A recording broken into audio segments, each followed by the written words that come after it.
Балам қандайсың? Ой, келу жүрішіңіз. Кел. Ой, өзіңе салам бергенді білет тұр ғой бұл жігіт. Қандайсың?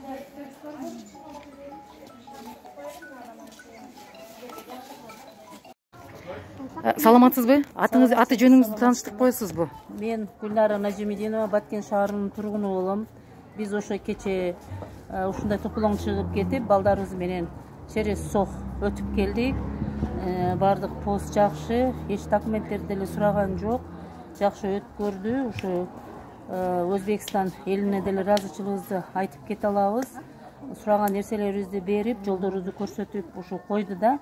Андан кийин Кыргызстанга өттүк. Мына Кадам жайга келдик. Азыр ушу элден айланса болот. Кечеден бери жардамдар келип атат. Жакшы, тынчпыз. Кудайга шүгүр. Бардык элге, Кыргыз элиме дагы, Өзбекстан элине дагы ыраазычылыгымды билдирип кетем. Баткендеги кечеги акыбал жөнүндө токтолуп кетесизби кыскача? Баткендеги акыбал кече эртең менен эле тополоң башталып кетти. Карабак айылында жашайт эле. Сиңдим биздигинен качып келди саат 7:30 эле. Эмне болду десем, согуш башталып кетти. Эже деди эле. Ошо балдарды тургузуп эле биз жөнөп объезд менен өтөлү десек, жолдон бизди кайтарышты. Объезд жол жабык деди. Анан Кара Токой, Бозадыр дегенге эвакуация барыңыздар деди эле. Биз Бозадырга келсек, аябай эл көп экен. Анан сураштырсак, через Сох анклав ачылды деди эле. Биз буяка келдик өзүбүз. Бала чакаңызды алып өзүңүз келдиңиз. Өзүңүз чоң. Азыр 2 күндөн бери ушул жерде жакшыбыз. Кудайга шүгүр, бар жок жакшы. Рахмат бардыгына. Рахмат. Саламатсыздарбы, урматтуу мекендештер. Бул эфирди мен азыр Кадамжай районунан алып баратам. Эжекемдин сөзүн атайын видео тартатам. Бүгүн биз ушул Кадамжай районуна келген, Баткен жана Лейлек районунан качып келген мекендештерибиз менен кезигүүдөбүз. Буюрса, мындай кезигүүлөр дагы бир топ болот. Бардык кезигүүлөрдөн мен сиздерге маалымат берип турууга аракет кылам. Рахмат. Саламатсыздарбы, Кыргыз элин, биз Миңбулак айылынын тургуну болобуз. Именно биз жашаган жерде жолдун аркы бетиде тажиктар. Биз эртең менен намазга турганда бар жок тынч болчу. Намазга 2 рекет окуганда эле бир немеде от чыгып кетти. Ошо кичинекей неберелерим уктап жаткан болчу. Ушуларды уйкусунан бездирип алып качтык. Биз машинага мингенде биздин үйдүн үстүндө мындай дөң бар, ошол жерге чоң мина бирдеке келип парттап, мен балдарым бүт бардыгы стресс алды. Азыр эми кечеси аябай коркуп, ыйлап неме болуп атышат. Уктабай атышат да. Анан Карабулакка келсек, ал жерден да чыккыла деди. Анклав ачылды Өзбекстандан дегенден. Кечинде Соктон өтүп келсек, жолдо Кадамжайда окнада элдер турган экен. Биз жакшына бала үйүнө алып кирип жаттык, ыстык чай нанны берип мейман кылды. Бүгүн да тура бериңиздер деди. Улдый жака баса берейикчи деп бул жака келсек, бул жакта жерлештерибиз бар экен, ушул жака кирип калдык. Кыргыз элиме рахмат, ушунчалык бизди колдогонуна. Тажиктарга кыргыздар эч качан ок атпайт. Биздин алдыбыздан тажиктар өтөт, солдаттар. Постоянно издеваться кылып, маскара кылып, музыка коюп, балдарыбызды коркутуп өтүшөт да. Биз ушунун бардыгын часка айтсак, макул деп частагы эч неме чара көрдү, алар тыйылбады да, мисалчы. Биздин кыргыз солдаттар постоянно бул жактан 20 метр нар жактан баскыла десе да, биздин кыргыз солдат келгенде алар 20 метр нар жак басат. Кыргыз солдат жок болсо, мындай кичинекей ойноп жүргөн балдарды коркутушуп, издеваться кылып, эртең менен намаз вакытта чоң колонканы коюп, музыка коюп өтүшөт да, как будто ал биздин жер дегенсипчи. Анан бизге аябай өкүнүчтүү болуп жүрдү ошолор. Мындай көрүнүштөр канча убакыттан бери болуп атты? Мындай көрүнүштөр уже 3 ай 4 айдан бери жазы бойдон ошол болду да. Анан биздин үстүбүздө жерибиз арендага берилген. Кыргыздын жери тажиктарга арендага берилген да. Алар жазы менен ассаламу алейкум деп иштерин кылды да. Ушундай жакшына салып жаткан өрүктөрдүн бүт баарын кургатып кетишти. Кыргыздын жеринен. Биз ушунчалык кыргыз эли момун экенбиз. Ошолорго бир да чыгып эч ким айтпады. Бул кыргыздын жери деп. Макул эми тынч отурсак болду деп коюшту да. Өрүктөрдү кургатып кетишти. Камбасыга салышты, ушуну башташты да аларчы. Биз эми өкүнүчтүүсү ошол тажиктардын алдында болгонубуз болуп атат да. Балдар аябай стресс алып чоңоюп атышат. Мен бир кызым өткөндө 28 апрелде 21 жыл болгондогу уруштан бери баш ооруйт да мен кызымдан. Апарбаган жерибиз калбады мисалчы. Буюрса жакшы болуп кетет. Биз президентке аябай неме билдиребиз. Жазычылык жакшы иштеп атат. Эми буну дагы көрө албаган элибиз өздөрү кутулуп аткандыр деп ойлойбуз да. Бизге аял. Эже саламсызбы? Аты жөнүңүз ким? Атым Идаят. Идаят эже, бул жерге кандайча келип калдыңыз? Болгон окуяны айтып бериңизчи. Кандай келгеним жок, ушу саарыле багында намазга турсам даңдың урса, ишенбеппин булга болуп, ушу неберем кирип айтса, "Кой, тамагыңды же, сабакка бара бер" деппин да. Небереңиз не деди? Десем, "Тайны расы даңда атышып атат" десе, "Жок, кечеге анаяка болгонго болду окшойт" деп эле ону ишенип ого тамакты бердим. Бир малдан муну чалга звонок кылдым. Бала не болду десем, "Жеңе болуң тесес, кеттик. Туруң тесес" деді. Шу Баткенге келдик, Баткенден кач менен ушуга кеп калдык да балдарыбыз менен. Сиз Лелек районунун тургуну болосуз. Баткендин өзү. Баткен шаарынынбы? Баткен шаарынын өзүдөн астыдагыдан дейм бир ай. Небереңиз кандай кабар айтып келди? Кайсы убакта болду ал? Ол неберем ушу үйүмдө турат, окушка жөнөтө элек сааргы саат 6-7-де. 6-да багымдатка турдум, мен намазды окуп атканымда заң тез айтам. Яна учимка бир эле болуп атат окшойт, кече урушка деп эле өзүмчө сезбедим, анан неберемди тургуздум, ого тамакты алып келип жедирип, "Сен неберем Тайне, рас анакта атыш болуп атат" десе, "Жок балам, сен оке она учимканы неме кылып атасың да, кой, же тамагыңды, бол, окушуңа жөнө" десем эле, анан муну чалга звонок кылсам, "Кайным болуң жеңе ушундай жооп кетти" десе эле, туруп Баткенде болду чыгызы чуу, онун Бозадырга алып келдик, Бозадырдан бияка алып келдик, ошентип кеп калдык да ошол жака. Көрбөгөн жерлерин. Бүгүн кабарлаштыңызбы үйдөгүлөр менен? Баткенде ким калды? Эч ким жок үйүндө. Үйүңүздө эч ким жок. Туугандарыңыз барбы? Кабарлаштыңызбы, аманбы? Жакшы отурабыз, туруп тура бериңиздерчи пока деп ошол менен отурабыз. Саламатсызбы? Өзүңүздү тааныштырып кетесизби? Мен Исакова Кумдускан, Кадамжай районунда Арыз Атайымдар коомдук бирикмесинин жетекчиси, Кадамжай жардам штабынын координаторумун. Учурда бизге ушул Баткен кок алаңына аябай бизге 22 миңден ашуун адам келди. Анан ошолорду үйлөргө жайгаштырып. Кадамжай районуна 22 миңден ашык. Ооба, Кадамжай районуна ошончо адам келди. Бул акыркы маалымат боюнча. Анан дагы келип аткандар бар. Биринчисерин ошолорду үйлөргө жайгаштырып, биринчи жардам көрсөтүп атабыз. Ошол негизгиси жай, ошолорго жата турган жай, анан тамак аш. Айтыңызчы, кандай акыбалда келишип атат? Эми булардын акыбалын көрүп жөн эле жүрөгүм тилинет да. Мисалы үчүн кечеки кыздар мына беттериге даже бир нерсе чачырагандай да, баягы эмеден чачырагандай, анан жогору жакка алып чыгып, беттерин жууп, эме кылып, титиреп, калчылдап келгендер бар. Ыйлап аткандар бар. Эми жылуу төшөгүн таштап, үй жайын ошончо үйгөн нерсесин таштап кетиш дагы кыйын да.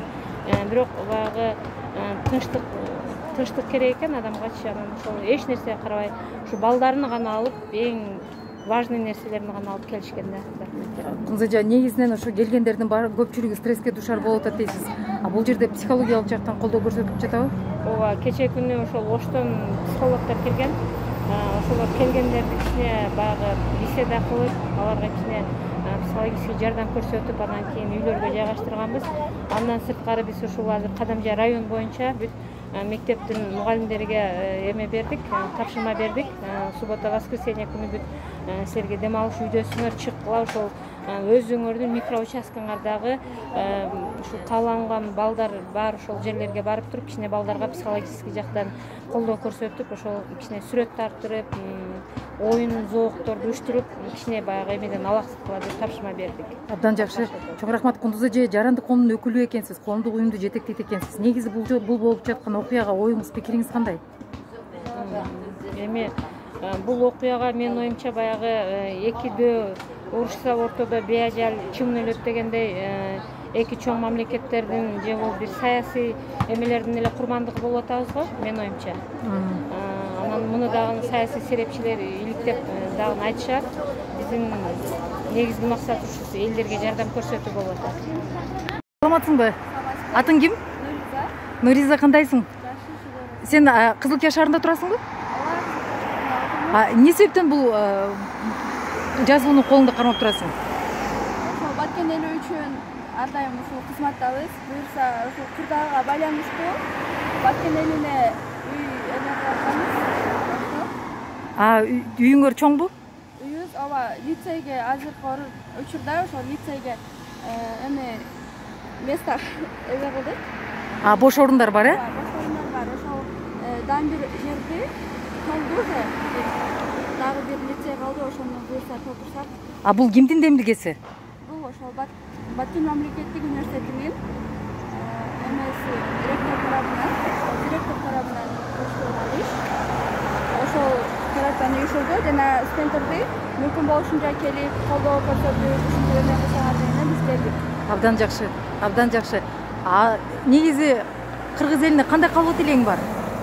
Кыргыз элине эмне дейбиз? Биринчиден ден соолук, экинчиден тынчтык болсо, ошол тынч жашасак, Баткен элинде эч кандай мындай уруштар болбосо, чыр-чатактар болбосо деген үмүттө ошол кыргыз эли дайыма аман болсо ошол. Азамат, кайсы факультетте окуйсуң? Мен өзүм кесиптик орто билим берүү коллежинде. Нуриза сага чоң рахмат. Кайдыгер болбогонуңа, ушундай ректораттын демилгесин колдоп, активдүү кыргыз элине колдоо көрсөткөнүңө. Рахмат. Кудай буйрса максатыңа тилегиңе жет. Чоң рахмат. Айже, аты жөнүңүз ким эже? Биз Карабактан, атым Майрам. Баткен району. Баткен облусунун Карабак айылынанбыз. Анан неме саар менен 7-де кызым мектепке барат. Анан тургузуп, анан тур тамагыңды ич мектепке барасың деп, анан тургузуп тур бетине келсем, эшикке чыкты дагы. Барып бетини жууп, мен овкатымды столго койдум. Чайдамда бар жокту койдук. Анан неме кылып кебе калды, анан айванга чыгып, бол десем, азыр анан бетини жууп аткан экен, келди дагы, анан айтты, "Эне так деп атат" деди. Так деп атат. Майли деп, анан кир сен тамагын тез иштеп, үйдөн ушундай бурулсам, мунун атасы дарбаза жактан келип айтты, "Кеттик, качтык" деди. "Тез бол" деди. Анан кийин эле анан мен угуп калдым. Так деп автоматтын угулуп атат. Шону менен анан жүгүрүп, олиге кирип, кийим таппайм, неме кылайм. Биттен эмем кийинде шол кирип, неме мана мурунку күнү качканда сумкасына кийимдерин салдырганмын да. Ошондо биз качканбыз. Анан ошо сумкасын таппайбыз. Мурункусун деп эле анан кийин чыктык дагы ушу дарчабы, бу дарбазадан калып дарчабыз бар эди, ошол жактан качкыча 3-4 жол тарактады. Качып жүгүрүп чыксак, наргы коңушум кызы менен ол чыгып калды. Анан наргы туштагы коңушунуктан өтөп кетсем, жок, бунусунан өтөбүз десек, ошол үйдө бир алиги портер чыгып калды коңушубуз. Мананга эмнектен бардыгыбыз минип буламан дарчаны куттап, бекте коюбуз бар эди. Анан дуалдан ашып өттү дагы, ошол портерге минип центрге келдик. Өтө турдук, машина жок. Кийин аны кайным кеп калды машинасы менен булар. Анан ошолорго минип, шуну менен келип неме кылдык да, Баткенге бардык. Жол общий неме да, кыргын энди зор гакырын Баткен баргы немесиге барып неме кылдык. Өчүрсөз. 2 саатта бензин кыйдык. Сону менен анан чоңтала жактагылар ham келип атат да. Кийин анан немеге барып Баткенде немеге бардым. Баягы Баткенге неме Тукташка бардык. Өткө бар, анан бир кызыбыз бар эди, ошону үйгө кирип отуруп, ушу нанды койду, чайды койду, ич алганыбыз жок да. Дагы жетем тарак деп роза ат таштады да, анан коркуп анан өттү дагы бирөө бар экен, сен олар ham чыкты, биз ham чыктык. Кийин анан олар бөгөгө бар эди, олар өзүнүн машинасы менен Бужунга барабыз деди, туугандар бар деп. Бужунга барсак, кийин барайык десек, айтты, Бужунга ham чык деп атат деди. Анан кой, онда немеге барабыз деп, анан Бозадырга барабыз деп, анан ошондон анан Карабулакка барсак, Карабулакка айдады. Карабулакка барып бир үйгө киргизди, толу болуп туракта мектеп немелер. Анан ошол жерге кирип, анан чай ичтик, обед кылдык. Нон чайын ичип, анан Рахмашевга анан отуруп неме кылып, кийин анан кеттик биз. Ушеттен баягы атылаттан, анан бизден сал чык деп атат, бирок чыкпай, бизде тынч эле деди о келин.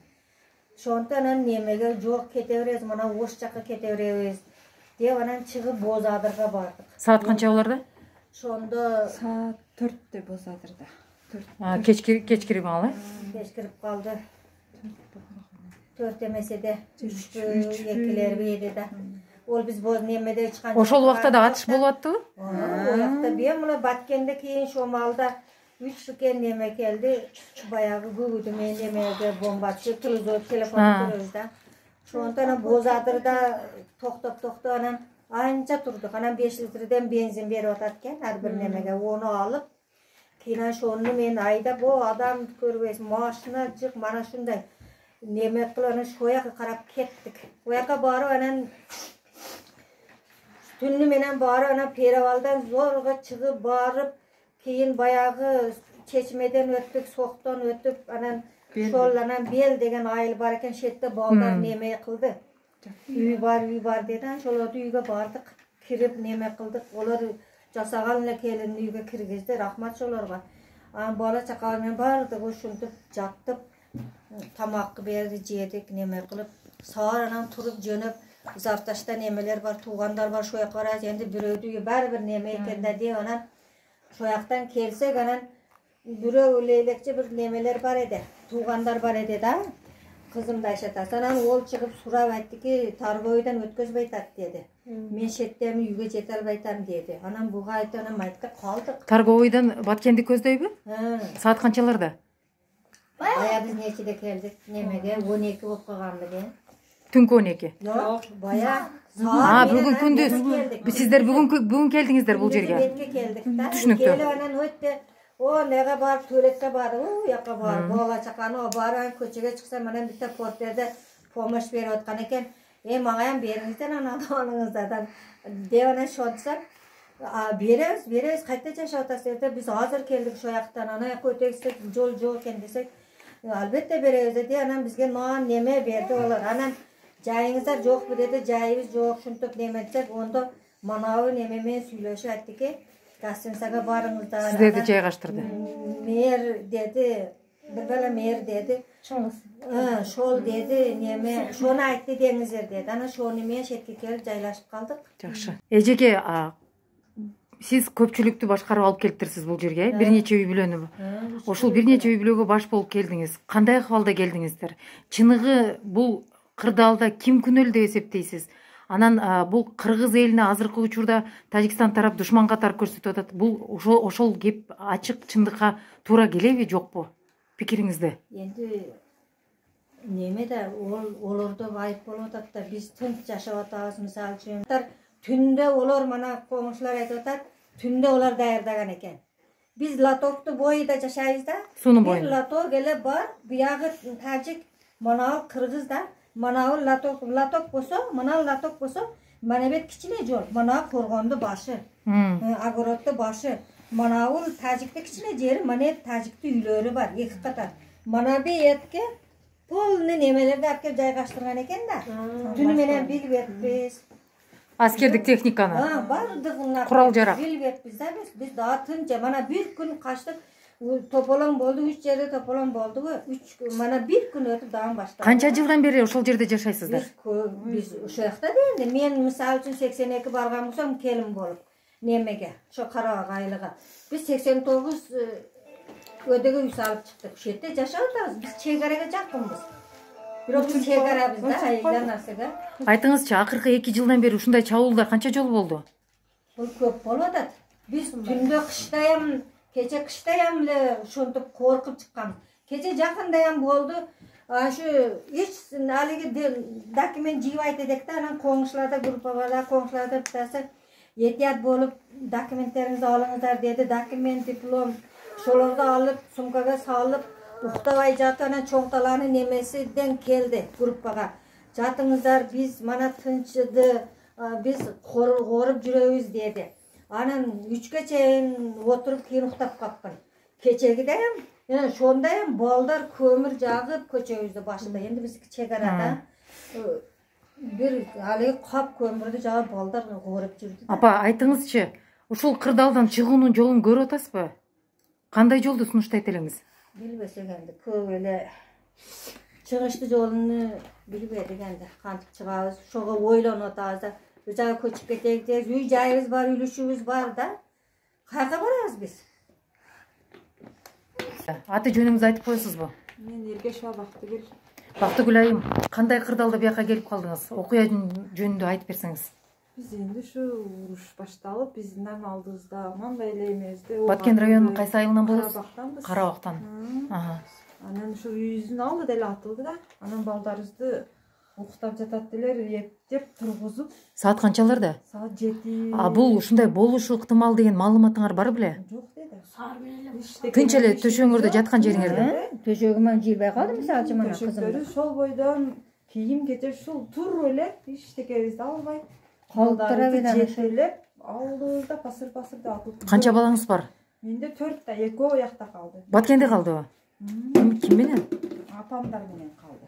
кызы апасына кеткен экен, баласы ошону алып келип неме кылып азыр энди ошол берги Саймалада да тагаларынын алдыда жүрөт. Ошо Самаркандыктан сыйырлары келген экен. Түндө акел анан шоякта жатып калды да портер барбайт ояка Дашмалага деп өзүнүн үйгө алып кеткен экен тагасы. Ошол жерде калып келген, ошондон бери четте да бар. Кабарлаштыңыздарбы, аманбы? Жакшы азыр ham сүйлөшүп, шого неме кылган. Эки кызымды эле алып качтык. Ошо тагаларыңдан ажырабай деп отурабыз. Манамдан каттараак неберем бар. 4-класста ол энди тайнесинин колунда калды да азыр.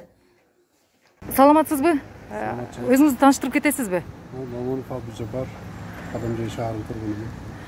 Абдужапар мырза, акыркы 2 күндөн бери болуп жаткан окуялар боюнча пикириңизди айтып коесузбу, билдирип? Билесиңерби, бизде мындай да, бардык эле адамзатка жашоого тынчтык керек да, биринчи кезектечи.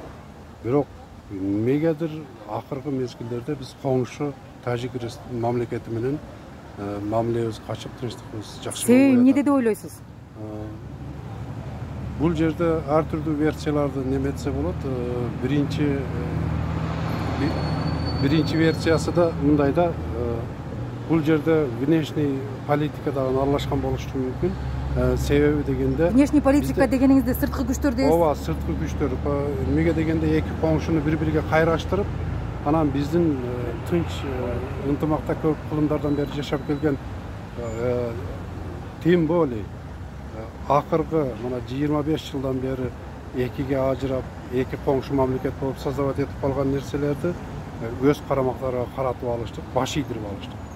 Бир саясат. Экинчи саясаты ушул жол менен өздөрүгө багантырыш, же болбосо согуш күчөп кеткен болсо, жардам катарга кирген болуп туруп басып алыш көз караштары дагы бар да.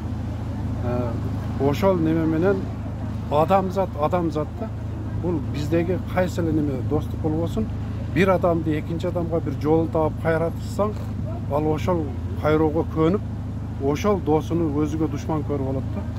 Ошондой акыбалга биз азыр келип калдык да. Ошонун аркасында мына бардыгыңар күбө болуп атасыздар. Канча жүздөгөн адамдардын өлүмүгө себепчи болуп атат ушул нерсе. Бул жагдайдан чыгуунун жолун айта аласызбы? Бул жагдайдан чыгуунун өзү дүйнөлүк саясатта тарыхый неме боюнча колдонулуп келген немеде эки эле багыты бар да. Бири компромисске келип, тынчтык жол менен ынтымакка келип жашап калыштык.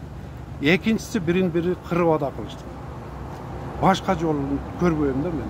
Дүйнөдө өзү неме ушундай практика болуп келгенде, же эки мамлекет жарашып тынат, же болбосо кырылыш. Биз кайсы жол менен баратабыз? Бизде азыр менин азыркы байкоома караганда, баамыма караганда, биз тарап, кыргыз тарап компромисске баруунун аракетин көрүшүп атат. Бирок дос тарабыбыз барбай жатат да, көнбөй жатышат. Бул нерседе или биздин коңшу мамлекетти алар довели до того психологически. Олар артка чегингилери келбей атат да. Достук мамилеге баргысы байкалбай атат. Азырынчачы. Демек кан төгүүлөр улана берет. Азырынча узагыраакка чозулуп калабы деген дагы коркунуч бар да. Саламатсызбы, аты жөнүңүз ким? Менин атым Айгүл, Кызыл Бел айылынын тургунумун. Бизде ушунун экинчи жолу болуп атат бул кырдаал. Эртең эле турсак 7-15-20 атышып баштады. 7-ден 15-20 өткөндө эле биз баарыбыз бала чака уйкуда эле. Анан кайнем эле тургулатып. Кайсы айылдан? Кызыл Бел айылы. Границадагы айылдардан. Азыр кайка баратасыз? Азыр биз ушу Баткенге келдик, Баткенден Жылгыла дегеннен Айдаркенге келдик. Азыр ушул жерде Айдаркенде элдер өздөрү күтүп алып, ошо элдин ичинде гуманитардык жардамдарды, продуктыларды алып келип атат. Жаш балдарга памперстерди, Айдаркен эли көчөдө өздөрү күтүп алып, ар бир өзүнүн үйүнө алып кетип жатышат. Кечеги болгон окуя. Садиктерге да барды деди, аларды билбейбиз. Балдарды орноштурганга. Кечеги окуя тууралуу токтолуп кетсеңиз. Бир күн мурда Самаркандек айылында чыккан, 2 күн мурда. Самаркандек айылынан өзүм менен ата-энем Самаркандек айылында болот. Биз кыжалат болуп, эми түн эсен-аман түндөн чыгайлы десек, эртең эле турсак, ошол саат 6-7де башка айылдар, бардык айылдардан башталып кетти. Анан чочуп, шок болуп эле качып кетти. Уктап аткан жериңиздерден, Уктап жаткан жерибизден туруп, бир кийимибизди таксак, бир кийимибизди такпай, үйлөр ачык бойдон калды. Эмне уктуңуздар? Ок уктуңуздарбы же? Кадимгидей ок жаап атты. Тапыр-тапыр токтоосуз ок атылып атты. Алдын ала кандайдыр бир маалымат же даярдык бар беле? Жок, маалымат жок эле. Алдын ала бир күн мурун болгон, 2 айылда болгон. Достук айылында, Самаркандек айылында. Бир түндөн кийин эле тегиз бардык айылдарда башталып. Окуя болгондон кийин эмне кылдыңыздар? Кандай кылдыңыздар? Шок абалда болдук. Балдарыбыз уктап жаткан жеринен кийимдерин алганыбыз алдык, албаганыбыз албай, Баткенге келип чочуп турдук. Анан Баткен центрине түшө баштагандан анан жылып сокту ачып койгон экен. Ошол сок менен Айдаркенге келдик, келсе элдер күтүп алды. Айдаркенге качан келдиңиздер? Кечээ келдик, саат 5-терде келдик. Азыр ушул жерде жайгашып отурсуздар. Баткенде туугандар менен кабарлаштыңыздарбы? Абалы кандай экен? Баткенде туугандар калган эмес. Баары ушул Айдаркен территориясында. Азыр туугандарыбыз могул жерде соктон өткөндө Кара Токой Бозадыр деген айыл бар, ошол жерде. Биз мындан мурда Кара Булак деген айылга келдик. Кара Булактан да чыгыңыздар десе, анан Айдаркенге келдик. Кара Булакта 1-2 саат турдук, 3-4 саат. Жакшы.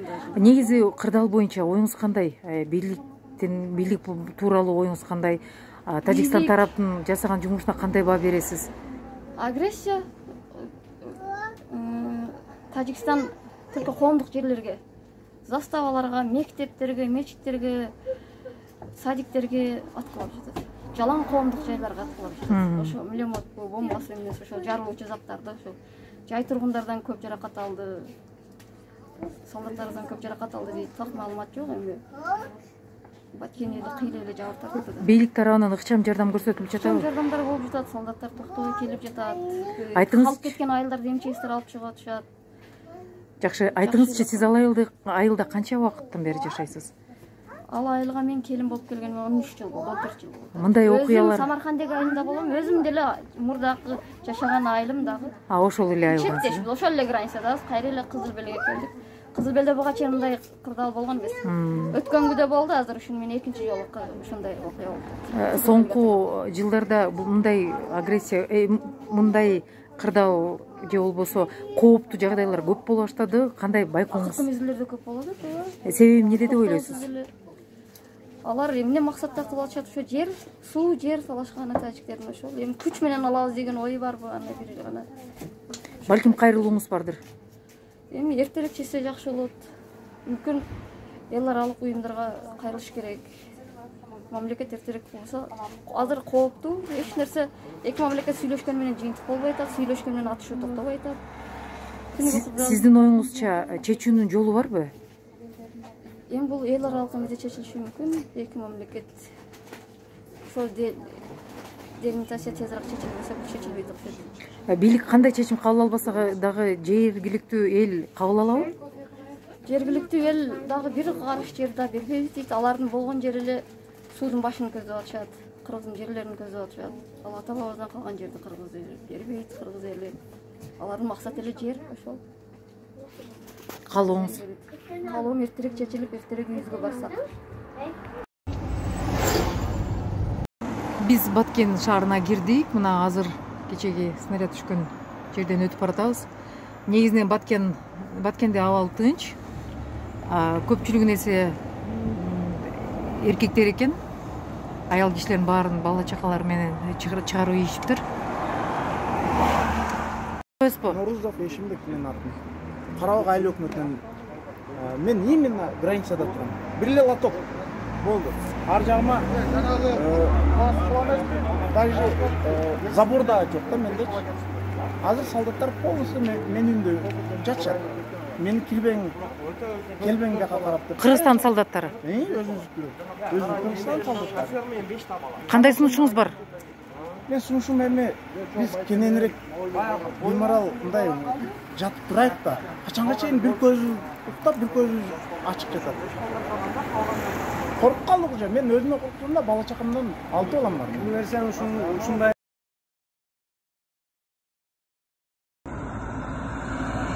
Саламатсыздарбы, урматтуу мекендештер, урматтуу достор. Кабардарсыздар, биз бүгүн бириккен оппозициялык кыймылдын атынан коллегам менен келип, ушул жерде колдон келишинче гуманитардык жардамды алып келдик. Бүгүн эртең менен биз Кадамжай районунда болдук. Баткен жана Лейлек районунан качкын статусунда барган биздин мекендештерибизге кайрылып, колдон келишинче жардам көрсөтүп, эң негизгиси алар менен амандашып, алардын акыбалын сурап, анан кандайдыр бир деңгээлде кайрылууларын эске алууга мүмкүнчүлүк болду. Андан соңку биздин сапарыбыз Баткен болду. Баткен шаарында биз бир топ кыдырып, өзүбүз күбө болдук. Кээ бир нерселерге көптөгөн мекендештер менен пикир алмаштык. Негизинен адам аз экен, адамдардын негизинен айымдар жок экен. Мырзалар кээ биркилери куралданган, кээ биркилери колунда эчтеке жок, бирок биз жерибизди, мекенибизди эч кимге бербейбиз деп намысын бийик тутуп өз үйүндө, өз көчөсүндө, өз шаарында турат. Негизги алардын кайрылуусу чек ара маселесин ким чечет? Чек ара маселеси качан чечилет? Чек ара маселесин чечиш үчүн биз эмне кылышыбыз керек деген бир топ көйгөйлөрүн айтты, бир топ суроолорун узатты. Анан дагы бир талап менен кайрылышты. Же президент Садыр Жапаров, же Камчыбек Ташиев, УКМК жетекчиси келип ушул жерде турса бизге тирек болот беле? Балким өкмөт башчысы бизге келип ушул жерде